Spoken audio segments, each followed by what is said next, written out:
حضرت جنید بغدادی رحمۃ اللہ علیہ جب یہ اللہ والے نہیں بنے تھے تو اس وقت یہ پہلوان تھے اور شاہی پہلوان تھے بادشاہ کے۔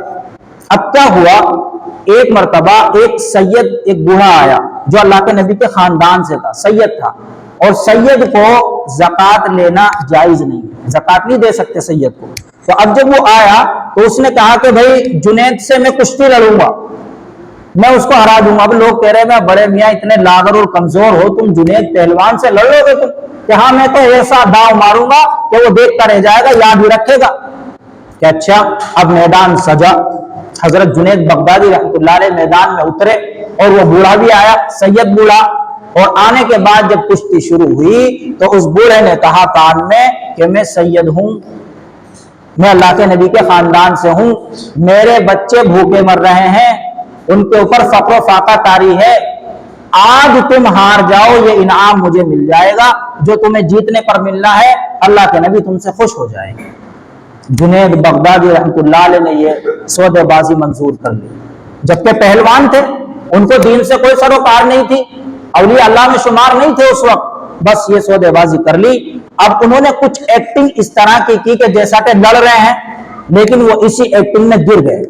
اب بوڑھا ان کے اوپر چڑھ گیا اور مکے مارنے شروع کر دیے، اور وہ اللہ کے لیے برداشت کرتے رہے۔ اب کیا ہوتا ہے، اسی کے بارے میں شاعر نے کہا ہے، محبت کی بازی اور بازی ہے دانش، محبت کی بازی اور بازی ہے دانش، خود ہار جانے کو جی چاہتا ہے۔ حضرت جنید بغدادی رحمۃ اللہ علیہ اللہ کے لیے ہار گئے۔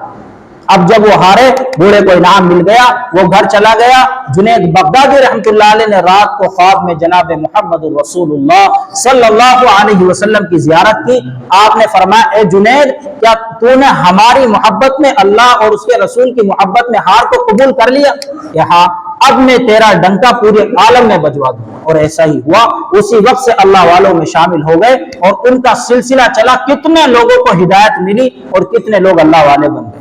تو ایک تواضع کی وجہ سے، جیسا کہ حدیث کے اندر آتا ہے، بالکل یہ واقعہ اس کا مصداق ہے، من تواضع للہ رفعہ اللہ، جو اللہ کے لیے تواضع اختیار کرتا ہے، جو اللہ کے لیے جھک جاتا ہے، جو اللہ کے لیے اپنی بات کو نیچی کر لیتا ہے، اللہ تبارک و تعالی ہر میدان میں اس کو آگے بڑھا دیتا ہے، اللہ اس کو ہر چیز میں اس کی شان بلند کر دیتا ہے۔ تو ہمیں بھی چاہیے کہ ہم نیک بندوں کی صفات کو اپنے اندر پیدا کریں۔